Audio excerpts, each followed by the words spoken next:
I never imagined that the man I loved, the man I gave everything to, would leave me without a second thought. But life has a funny way of teaching lessons, even to those who think they've won. It all started one evening when I came home early from work, carrying his favorite takeout, only to find him sitting on the couch, staring at his phone like he'd seen a ghost. "Jenny, we need to talk," he said, his voice distant and cold. Something was off. My heart pounded in my chest as I sat down next to him. "Is everything okay?" I asked, trying to sound casual, but deep down, I already knew something was terribly wrong. He took a deep breath and looked at me with those same eyes that once looked at me with love. But now, they held hesitation, guilt, and something else. "It's her, my first love," he said, his voice barely above a whisper. I blinked, feeling a sharp pang in my chest. That name, the one that haunted me for years, the name I had convinced myself was a part of his past, was suddenly back in our present. "She's back, Jenny, and I think I still have feelings for her." In that moment it felt like the air had been sucked out of the room. My hands went numb, my throat dry, and all I could manage was a weak, "What?" He leaned forward, elbows on his knees, running his hands through his hair. "I am sorry. I didn't mean for this to happen, but I have to see where this goes." Just like that, my world came crashing down. 5 years of marriage, 5 years of sacrifices, laughter, and love, all reduced to an "I have to see where this goes." I wanted to scream, to cry, to beg him to reconsider, but instead, I sat there, frozen. After what felt like an eternity, I finally whispered, "So you are leaving me?" He sighed, avoiding my gaze. I think it's best," he said, standing up, his face filled with guilt but not enough to stop him. I watched him pack his things over the next few days. With each item he took, it felt like he was taking a part of me too. I stood by the door, arms crossed, holding back tears, as he finally walked out of the house. He didn't even look back. Days turned into weeks, and I felt hollow, like a ghost drifting through my own life.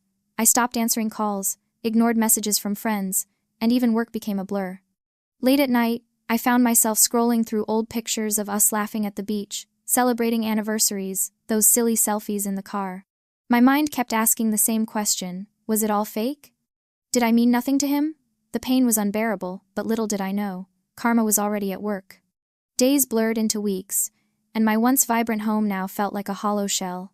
His absence lingered in every corner, his favorite mug untouched on the kitchen counter, the faint scent of his cologne still clinging to the pillows. I tried to distract myself, but the silence was suffocating. Nights were the hardest. I would lie awake, staring at the ceiling, replaying his last words over and over in my mind. "I have to see where this goes." That one sentence haunted me like a bad dream I couldn't wake up from. At first, I thought maybe he'd come back. Maybe he'd realize what he had lost. But days turned into weeks, and weeks into months, and there was no call, no text, nothing. Just radio silence. I should have hated him, resented him, but a small part of me still held on, foolishly waiting for closure that would never come. To everyone else, I wore a brave face. I smiled when I had to, nodded when I should, but inside, I was falling apart. Then, one day, I saw them together. I had gone to the grocery store, just a quick run for some milk, but fate had other plans. There they were, standing in the produce aisle, laughing like they were in their own little world. She looked effortlessly perfect, with her long hair and flawless smile. He looked happy. My chest tightened, but I forced myself to stay strong. I turned around and walked away before they could see me, but my heart felt like it had been shattered all over again. I spent the next few weeks convincing myself that I didn't care. I threw myself into work, started hitting the gym, and even joined a few social groups just to stay busy. "You are better off without him," my best friend would say over and over again, but deep down, I couldn't help but wonder, was I? I scrolled through social media late at night, seeing pictures of them at fancy restaurants, weekend getaways, and cozy date nights. I compared myself to her endlessly. What did she have that I didn't? Was I not enough? The self-doubt ate me alive. But then, something inside me snapped. I woke up one morning, looked in the mirror, and saw the tired, broken woman staring back at me. I didn't recognize her. I realized that I had given him too much power over me, over my happiness. He had moved on, and it was time for me to do the same. So, I made a decision, was going to focus on myself. I started dressing up, not for anyone else, but for me. I began taking care of myself again, doing things that made me happy. Slowly, I started finding pieces of myself that I had lost in that relationship. I met new people, took on new challenges at work, and for the first time in a long time, I felt like me again. Little did I know, while I was finding myself, his perfect little fairy tale was beginning to crack. The cracks were small at first, subtle changes in their social media posts, the absence of his usual joyful energy in photos.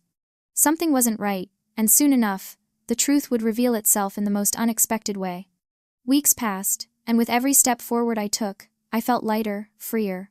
My mornings were no longer clouded with thoughts of him, and my nights weren't haunted by what-ifs. I had rebuilt my life, slowly but surely. But just when I thought I had moved on completely, life had a way of reminding me that some chapters don't close so easily. It started subtly. A late-night message from an unknown number. "Hey, how have you been?" I stared at my phone, my heart skipping a beat. I didn't need to check who it was. I knew. It was him. I deleted the message without replying, feeling a strange mix of anger and satisfaction. He had left, he had moved on, or so I thought. Then, I started hearing whispers. Friends, colleagues, even strangers dropping hints here and there. "Did you hear? She cheated on him. I saw him drinking alone the other night." I acted like I didn't care, nodding politely and brushing it off with a laugh. But inside, a part of me wanted to know more. I couldn't help but wonder if karma had finally paid him a visit. One evening, while I was out with friends, I saw him again. He was sitting alone at a cafe, staring into his coffee with a distant, hollow look in his eyes. The confident, charming man I once knew looked broken. His hair was unkempt, his shirt wrinkled, and there was a sadness in his expression that made my chest tighten, though not with love anymore, but with something else. Pity, perhaps. I could have walked past him. I could have ignored him the way he ignored me when he left. But instead, I walked over and said, "Long time no see." His eyes widened when he saw me, and for a moment, I saw something flicker in them: regret, longing, or maybe guilt. "Jenny," he said softly, as if saying my name hurt. I sat down across from him, raising an eyebrow. "So, how's life treating you?" I asked, feigning nonchalance. He sighed heavily, rubbing the back of his neck. "Not how I thought it would," he admitted, looking down. She left me." I felt a small, sharp pang in my chest, but I quickly masked it with a neutral expression. What did he expect me to say? That I was sorry? Instead, I nodded slowly, letting him sit in his silence. He hesitated before continuing. "She was never what I thought she was. I guess I was chasing a dream that didn't exist." I watched him carefully, noticing the cracks in his once proud exterior. He had left me chasing an illusion, and now he was realizing the truth the hard way. "You know," I said, leaning back, "they say the grass isn't always greener on the other side." He let out a dry chuckle, shaking his head. "Yeah, I figured that out a little too late." A heavy silence settled between us, and for the first time I didn't feel sad or bitter. I felt relieved. I had finally reached the point where his presence no longer hurt me. I had grown, and he was still stuck in the past. As I stood up to leave, he looked at me with those regretful eyes and said, "Jenny, do you think we could?" I cut him off with a gentle smile. "No, we can't." Without another word, I walked away, feeling stronger than I ever had before. But deep down, I knew this wasn't the end. He wasn't going to give up that easily, and part of me wondered, what would he do next? I thought that walking away from him that day at the cafe would be the end of it. I thought I had finally closed the door on that chapter of my life. But I was wrong, so very wrong. The next morning, as I sipped my coffee and scrolled through my phone, a knock at the door made me pause. I wasn't expecting anyone. With a cautious sigh, I opened it, and there he was. Standing on my doorstep, looking disheveled and vulnerable, like a man who had nowhere else to go. "Jenny, I just wanted to talk," he said, his voice quieter than I remembered. I stared at him, the weight of the past pressing against my chest. A part of me wanted to slam the door in his face, to tell him to leave and never come back. But another part, the part that once loved him, the part that still craved closure, made me step aside. "5 minutes," I said coldly, turning my back and walking into the living room. He followed, awkward and unsure, his hands fidgeting with the hem of his jacket.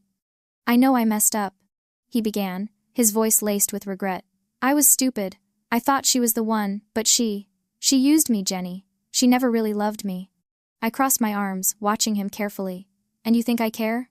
I shot back, my voice sharper than I intended. "You left me, you made your choice. And now that it didn't work out, you expect me to just, what, forget it all?" He sighed, his shoulders slumping. "No, I don't expect that. I don't know what I was thinking. I lost everything, Jenny." You were the best thing in my life, and I threw it all away for a fantasy. His words should have meant something to me.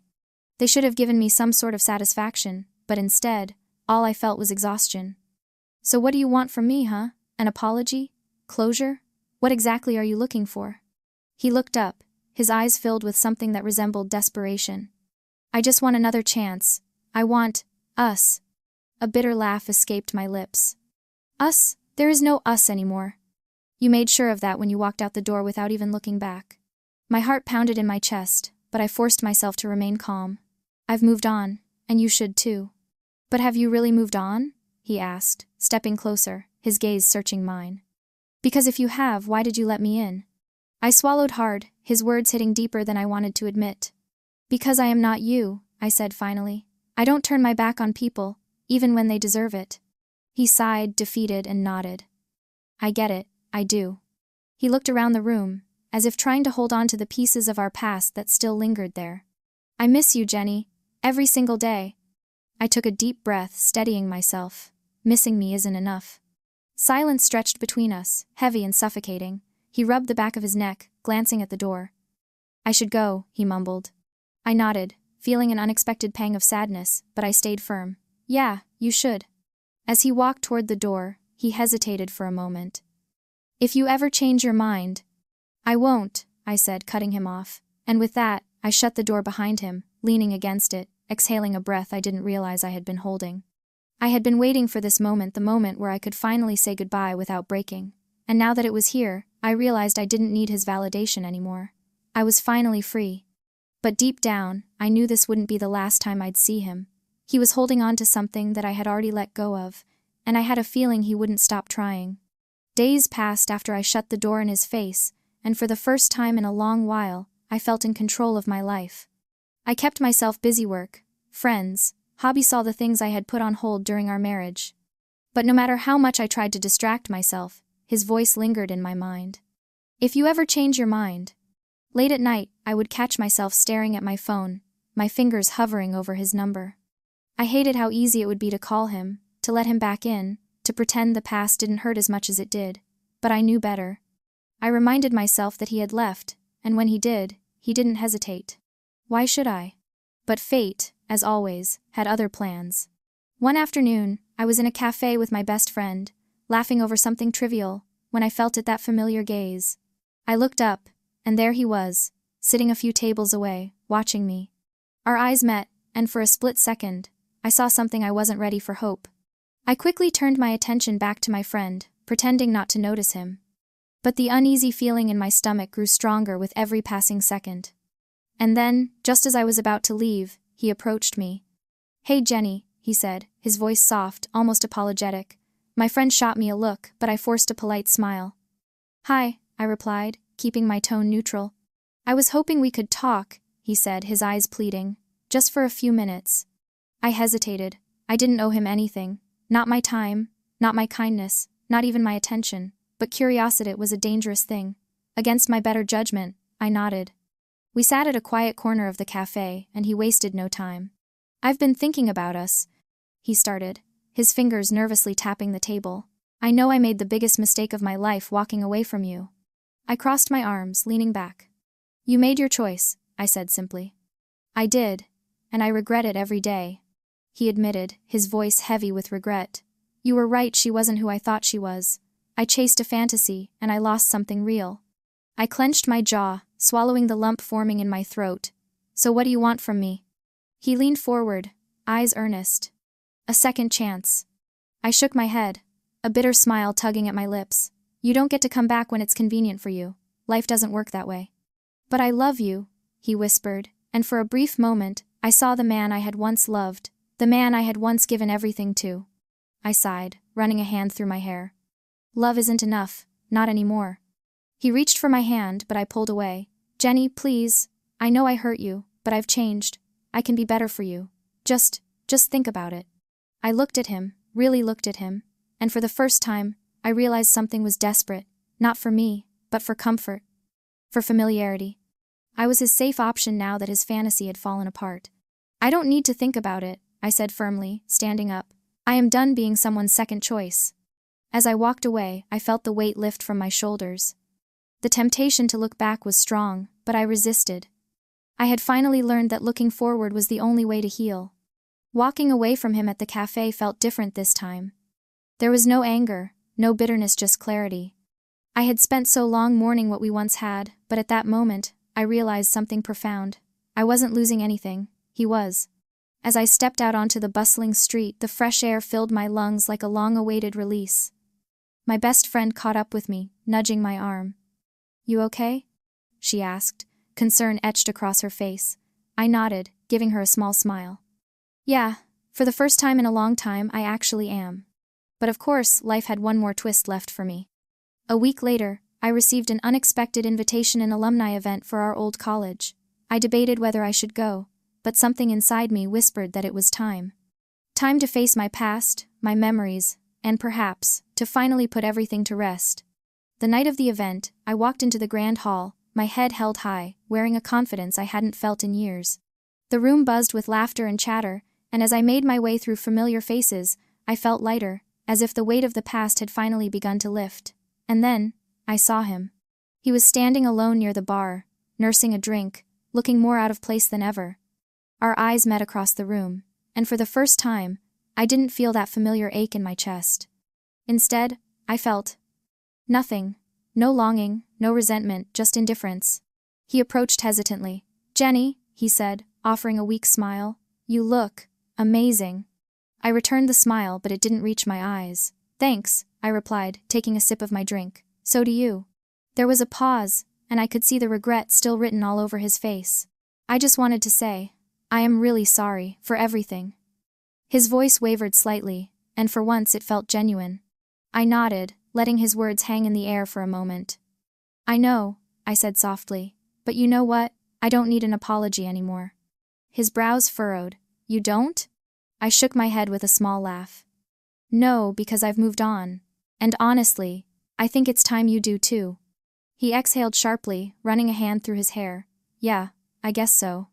There was no dramatic ending, no grand gestures, just two people standing in the middle of a crowded room, finally closing the book on a love that was never meant to last.